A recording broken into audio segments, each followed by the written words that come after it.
Hello guys, welcome to my channel. So for today's video, ang gagawin natin ng guitar tutorial ay yung song na Birds of a Feather by Billie Eilish. Okay?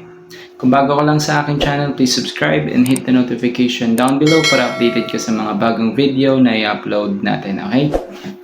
So nga pala guys, ang bilang ng string natin ay first string, second string, third string, fourth string, fifth string, sixth string. Mga boxes na to ang tawag dyan ay fret. So, first fret, second fret, third fret, fourth fret, and so on. Okay? And then, ang mga chords natin para sa buong kanta ay D. So, para sa D, ganito siya guys. Middle finger nyo dito sa first string. Index nyo nasa third string. Ring finger nyo dito sa second string. Ayan yung D. And then, pupunta ka naman ng B minor 7. So, B minor 7, itong ring finger nyo dito sa second string dito sa third fret.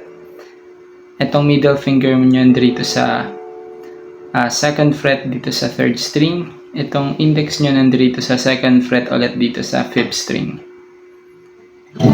Ayan. Okay, B minor 7. And then, sunod na chord natin is yung E minor 7. So, E minor 7, huwag nyo nang gagalawin itong dalawa. Yung middle finger mo, i-move mo sa second fret dito sa fourth string. Okay, so ayan. E minor 7 na yan. And then, huwag mo na itong mamove itong ring finger mo. Yung sunod na chord ay Asus 4. So, itong index tsaka middle finger mo, mamove mo lang siya dito. Yan. So, ayan. So, index mo dito sa fourth, middle finger mo sa third string. Okay. Yan yung pang-apat na chord natin. Yung pang-lima, yung A. So, nasa second fret lahat yung chord natin para sa A. Ito siya, no? Pinky mo dito sa second string, ring finger mo sa third, middle finger mo sa fourth string. Yan. Okay. So, yun yung mga chords natin sa buong kanta. And then, ang strumming pattern natin guys, sa buong kanta ay down, down, up, up, down, down. Okay? So, yun yung chords na, yun yung strumming pattern natin, kada chord. So, down, down, up, up, down, down. Ganun.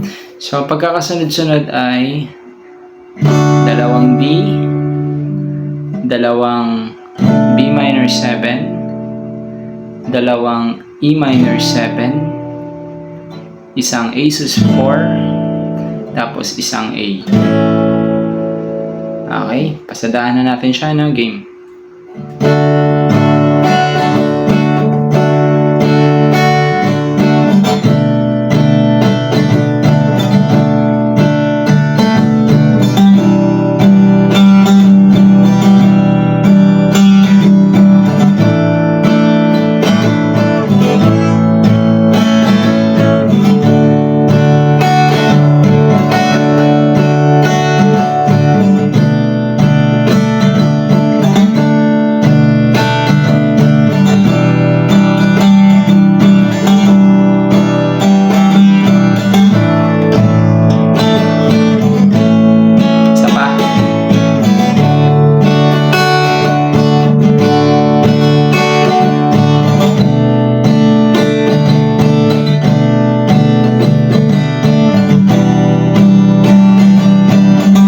Ulit-ulit lang to guys.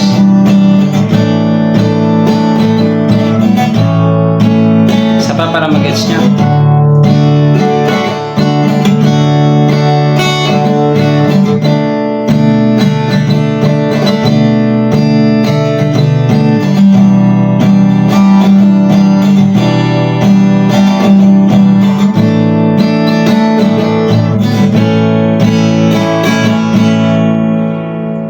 So, ganun na siya kadali guys. Ulit-ulitin mo lang yung mga chords na yun hanggang matapos mo yung buong kanta, okay? So, sana nagustuhan nyo guys itong video tutorial natin for today. And kung nagustuhan nyo, please like and share and comment sa baba kung may gusto kayong gawa natin ng video tutorial para magawa natin sa susunod. Okay, so kita-kits lang tayo sa susunod na video guys. Bye!